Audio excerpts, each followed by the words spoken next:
Okey, kita bersambung lagi. Tentang perbentukan Malaysia. Baik, kita masuk kepada tajuk kecil seterusnya, iaitu pengisytiharaan Malaysia. Okey.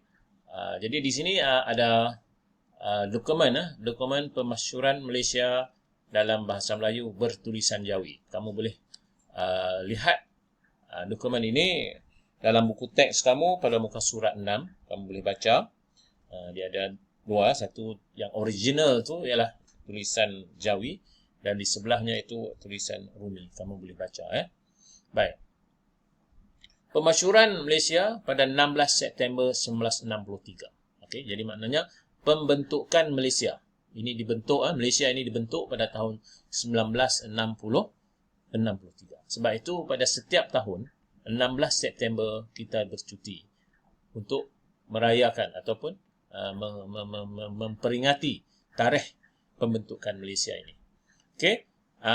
Pemasyuran ini diadakan serentak di Kuala Lumpur, Kota Kinabalu dan Kuching. 3 tempat ini Baik. Siapa yang mengisytiharkannya ialah Tunku Abdul Rahman Putra Al-Haj sebagai Perdana Menteri ketika itu.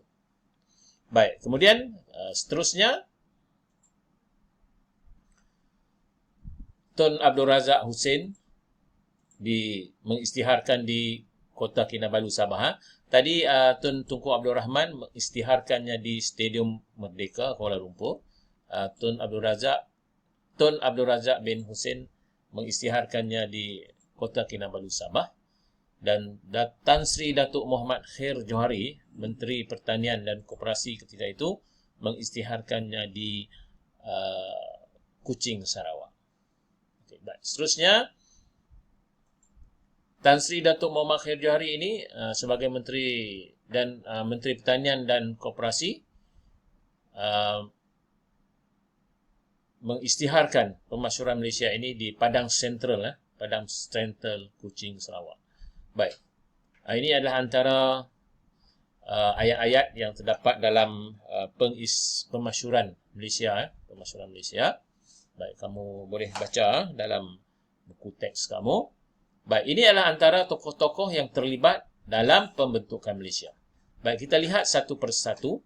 Baik, yang ini siapa? Yang ini adalah Tunku Abdul Rahman. Baik, kita lihat satu persatu. Ada 6 tokoh, 3, 6, 9 tokoh. Baik, kita lihat yang pertama, iaitu Tunku Abdul Rahman Putra Al-Haj. Okey, beliau ialah seorang yang menyatakan gagasan, orang pertama menyatakan gagasan pembentukan Malaysia. Beliau melawat Sarawak dan Borneo Utara untuk menerangkan matlamat pembentukan Malaysia. Mengetuai Persekutuan Tanah Melayu dalam upacara menandatangani perjanjian Malaysia di London. Okey. Baik, kemudian kita lihat tokoh yang seterusnya ialah Tun Abdul Razak bin Datuk Hussein. Okey. Beliau menerangkan tujuan pembentukan Malaysia. Beliau terlibat dalam perbincangan hak dan kepentingan penduduk di Sarawak dan Borneo. Ini tugasnya, tanggungjawab yang dia pikul. Baik, kemudian seterusnya ialah Lee Kuan Yew. Lee Kuan Yew ialah pemimpin utama Singapura pada ketika itu. Dia menyokong sepenuhnya pembentukan Malaysia untuk menghalang ancaman komunis di Singapura. Tokoh yang seterusnya ialah Tun Muhammad Ghazali bin Syafi'i. Dia merupakan pegawai kanan kerajaan yang menjadi anggota dalam Suruhanjaya Kobalt. Merupakan setiausaha, ketua setiausaha tetap Kementerian Luar yang diberikan tugas untuk merealisasikan pembentukan Malaysia. Seterusnya ialah Tun Datuk Mustafa bin Datuk Harun. Okay. Mengasaskan United Sabah National Organisation ataupun USNO, menyokong pembentukan Malaysia, menjadi ahli jawatan kuasa perundingan perpaduan Malaysia, dan beliau juga merupakan yang di Pertuan Negeri Sabah yang pertama. Okey. Baik, seterusnya. Tokoh yang seterusnya adalah Tun Muhammad Fuad Stephen. Merupakan pengasas United Nation Kadazan Organization ataupun UNKO. Dilantik menjadi pengerusi JPPM, menjadi Ketua Menteri Sabah yang pertama. Okey. Baik, seterusnya. Tan Sri Datuk Amar Stephen Kalung Nangkan merupakan bertanggungjawab menubuhkan Sarawak National Party, SNAP. Merupakan ahli JPPM dilantik sebagai Ketua Menteri Sarawak yang pertama. Seterusnya ialah Tun Temenggung Jugah Anak Baring. Pemimpin merupakan seorang pemimpin Parti Pesaka Anak Sarawak, Pesaka, mendapat sokongan penduduk Bumiputera untuk menyokong Sarawak menyertai pembentukan Malaysia. Dilantik menjadi Menteri Persekutuan Hal Ehwal Sarawak. Kemudian seterusnya ialah Tan Sri Datuk Amar Ong Ki Hui. Merupakan orang yang bertanggungjawab menubuhkan Sarawak United People Party, SUPP. Menolak idea perbentukan Malaysia pada mulanya, tetapi menyokong penubuhan pembentukan Malaysia demi masa depan Sarawak. Mula-mula dia tak sokong, kemudian dia sokong. Okey, demi masa depan Sarawak. Baik. Sekarang kita lihat kepada nilai dan pengajaran yang kita perolehi daripada sejarah pembentukan Malaysia. Pertama sekali, pembentukan Malaysia ini boleh membawa kepada pemuafakatan antara pemimpin negara. Pemimpin negara di Tanah Melayu, di Singapura, di Sabah dan Sarawak, kita adakan satu pemuafakatan. Itu kebaikan, ya, kebaikan daripada pembentukan Malaysia. Dan kita daripada penggabungan pembentukan Malaysia ini, kita telah pun mengamalkan satu di sistem demokrasi.